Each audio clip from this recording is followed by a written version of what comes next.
Hope this picks it up. Okay. First, thank you for letting me interview you. You're very welcome. My first question is, do you think paid family leave is important? Yes, I think it's very important. And then what are the benefits of paid parental leave that you see? Well, I have a 1-year-old and then having another baby. Yes.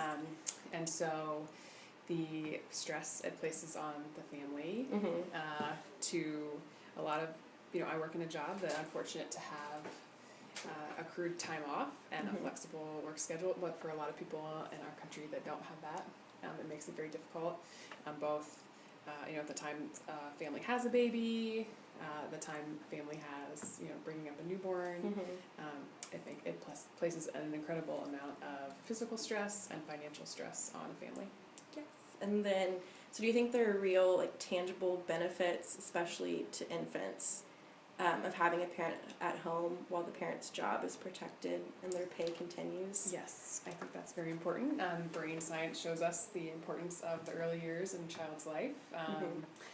Brain science is also telling us so much more about toxic stress in a young child's life, and so children pick up, especially young children, pick up on stress of parents, and a baby's brain grows incredibly rapidly especially the first 3 months of life, and so, in addition to the bonding, the physical impact on a mother, the financial impact on a family, I think all of those things are incredibly important. So whenever we see cases where a mother does have to spend time away from her baby at an early age, do we have any research on what that does to the baby? Do you know of?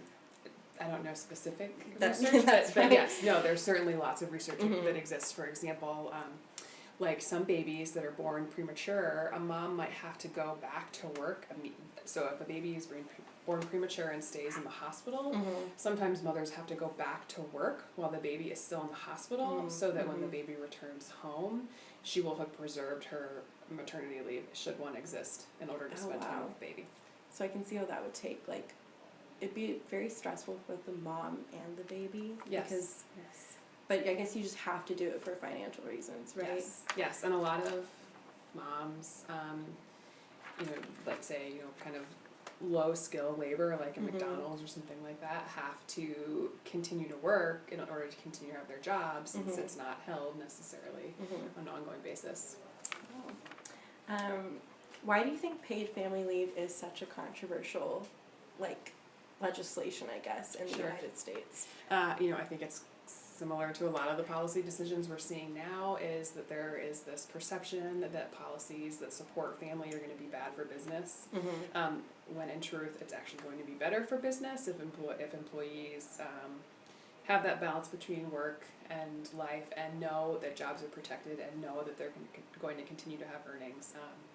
I think that is why, over time, especially if you look at legislation that was proposed for universal child care, for paid maternity leave, the argument against it has always been that it's bad for business and the economy. Hey, Margaret? Yeah. You can open it? Sure. 5 minutes? Oh, wait. Yeah. Okay. Thank you. Do you see any downsides? Are there any actual downsides to implementing paid family leave? In my opinion, no. I'd agree with that, based off of everything you just said. So this is kind of a personal question. You don't have to answer it, but does your work here have paid family leave policies or any sort of policies in place? So at KU, we follow FMLA guidelines, or the subject they are approved for FMLA, which is not necessarily paid family leave. FMLA is for employees that have worked in an employer that has 50 employees or more, and I believe you have to be a full-time employee, and you have to have worked there for a year or more. Yes, and it's a specific hour requirement too. Yeah, it will protect your job for 12 weeks. It's unpaid leave, however. So it still places the financial burden. Right, so you can use your accrued leave, but you have to have, so for example, I don't have enough accrued leave to take 12 weeks off pay. Okay. So I know that you recently had a baby and are expecting another one. Did you think those first few days or weeks with your new baby were important? Yes. And then what did you do during them that you think was so beneficial? Especially with the also to you, not just the baby. Well, especially with the first baby, you're figuring so many things out. You don't Mhm. know anything about the baby. My baby slept all day and was awake all night, which is not atypical. There is this concept called the fourth trimester, and I really believe it to be true that babies are born because their brains are so big that they have to come out, but the rest of them is still really developing. And so it's not until a baby reaches 3 months that you really see them shift from this like creature that just sleeps all the time to being alert and awake, and that really correlates with the brain development. So, especially those first couple days, but those first 3 months are really critical to learning about your baby. Breastfeeding is certainly no walk in the park. You're completely exhausted. The physical toll on a woman's body is pretty significant, and so you are adjusting to all of those things. And a lot of women don't have support in their household, and if I thought I didn't have money coming in to support the expenses that accompany a baby, that's an additional stress. Yeah, I can imagine that'd be super stressful. It is. So if you didn't have time to take leave, how do you think that would have affected you and your baby? Like if you personally had to go right back to work. It would have been really detrimental because you would have to find someone else to take care of the baby. You're just getting expensive as well. You're just getting to know them. If you're breastfeeding, that adds a whole another element. You're emotional. Yeah. It's one of the most amazing time I think in a person's life, and one of the most difficult. So I think that would have been really detrimental. So how long did you take off?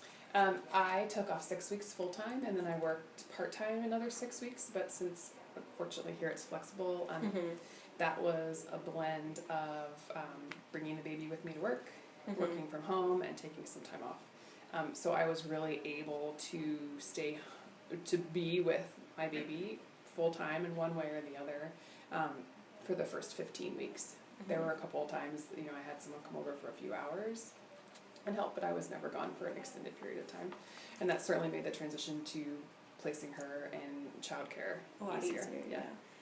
So recently there have been companies that have been offering paid parental or paternal leave. Do you see or know of any benefits to that? I think that's a new kind of exciting thing. Yes, certainly. I mean, you can't, it's hard. You're tired. Yeah. You're figuring out breastfeeding. It's hard to get around. You're hungry. So, having my husband's support was really crucial as well. Okay, well, thank you so much for this interview. I really appreciate it. I'm going to figure out how to turn this off now.